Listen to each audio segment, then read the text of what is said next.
Hey everyone, meet Leo. He's just like us, scrolling through his feed, probably watching some chaotic good meme compilations. He sees someone fall. It's not a huge emergency, but it's something. He hesitates, phone still in hand, watching. A thought crosses his mind, a thought so common, so human. Someone else will help. But what if everyone is thinking the same thing? Let's be real. We've all been there. You see something, you feel that little tug to do something, but you just don't. Today we're going to talk about why that happens. This phenomenon has a name: the bystander effect. It's a social psychology theory that says individuals are less likely to offer help to a victim when other people are present. It's kind of wild, right? The more people there are, the less likely it is that any one of them will help. This all started making headlines back in 1964 with a tragic story: the murder of a woman named Kitty Genovese in New York City. Kitty was attacked on her way home late one night. The initial story that went viral was that 38 of her neighbors saw or heard her cries for help, but nobody called the police. Now, history has shown us the 38 witnesses story was an exaggeration. Some people did try to help, and the situation was more chaotic than originally reported. But the story, true or not, sparked a huge question for psychologists. Two psychologists, Darley and Lithani, were fascinated and decided to investigate. They wanted to understand the psychology behind this inaction. They discovered something called diffusion of responsibility. When you're the only one there, 100% of the responsibility to act is on you. But when you're in a crowd, that responsibility gets sliced up like a pizza. You think, oh, the person next to me will do something, or that person looks more qualified. Everyone assumes someone else will take the lead, and so nobody does. It's the ultimate group chat fail. Think about it. In an empty office kitchen, you'll probably wipe up the coffee you spilled. But in a crowded food court, you might just walk away, assuming the staff will get it. That's diffusion of responsibility in the wild. The second ingredient in this recipe for inaction is social influence, which can lead to something called pluralistic ignorance. It sounds complicated, but it's basically just our human tendency to read the room. When a situation is ambiguous, we look at how others are reacting to figure out if it's a real emergency. If everyone is just standing there, looking chill, our brain goes, okay, guess it's not a big deal then. We all collectively pretend it's not happening. It's like being in a class and not understanding something. You look around, and because no one else has their hand up, you assume you're the only one who's lost. The gag is everyone else is doing the same thing. And then there's the fear of looking dumb. Psychologists call this evaluation apprehension. We're afraid of being judged. What if I rush in and it's not an emergency? What if I do it wrong? The fear of overreacting and looking like a clown can be paralyzing. It's the social anxiety of helping.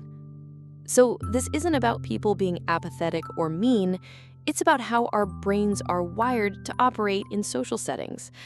These factors, diffusion of responsibility, social proof, and fear of judgment, create a perfect storm for inaction. And this isn't just an IRL thing. Think about cyberbullying. Hundreds of people might see a nasty comment thread or a pile-on, but very few will step in to defend the person being attacked. The same principles apply. We think, surely someone else will report this. The sheer number of viewers makes each individual feel less responsible. Okay, so we know why it happens, but the most important part is how we can fight against this programming. How can we be the one who acts? If you're the one in trouble, don't just yell for help. Make it personal. Single someone out. Point to a specific person. You, in the blue shirt, call 911. This immediately breaks the diffusion of responsibility. You've just made it their problem, not the crowd's. If you see something, there's a mental checklist you can run through, inspired by Latane and Darley's model. It's about being intentional. First, just notice. Be present. We're so often in our own little worlds, with headphones in, that we don't even see what's happening. Next, fight that urge to downplay it. Trust your gut. If it feels like an emergency, it probably is. Assume it's real until proven otherwise. This is the big one. Tell yourself, if I don't do something, no one will. Verbally, in your head, make the conscious decision to take responsibility. You don't have to have a cape. Helping can be as simple as calling for help or causing a commotion to distract an aggressor. Even just asking, "Are you okay?" can break the spell. The final step is to act. Even a small action can have a huge ripple effect. Seeing one person help often inspires others to join in. It's a strange paradox of the human heart. We are social creatures, wired for connection, yet it is in the very midst of the crowd that we can feel most alone, most powerless. We are watched, and we are watching. And in that space between seeing and being seen, there is a hesitation, a fear of getting it wrong, of being the one who stands out for the wrong reasons. The bystander effect is not the roar of apathy. It is the whisper of diffused responsibility, a sound so quiet, so reasonable in our own minds, that we fail to notice everyone else is hearing it too. It's the silence of 1,000 people, all waiting for someone else to be the first to speak. A silence that can be mistaken for agreement, for indifference. But it only takes one voice to break the silence. One person to step forward, to shatter the collective illusion that help is not needed. To remind us that we are not just a crowd, we are a community. Let's go back to Leo. He's still hesitating, stuck in that loop of, should I or shouldn't I? And then he sees something that changes everything. A kid with no concept of social awkwardness, just acts. And suddenly, the spell is broken. Leo joins in, then another person. The diffusion of responsibility just refused.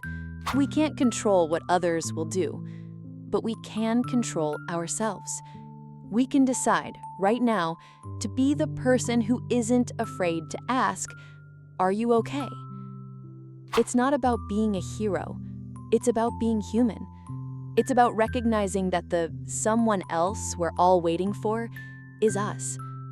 Let's practice being a little braver, a little more willing to be the first. Thanks for watching. If this resonated with you, share it with someone. You never know who might need to hear it. Subscribe for more deep dives into the human mind.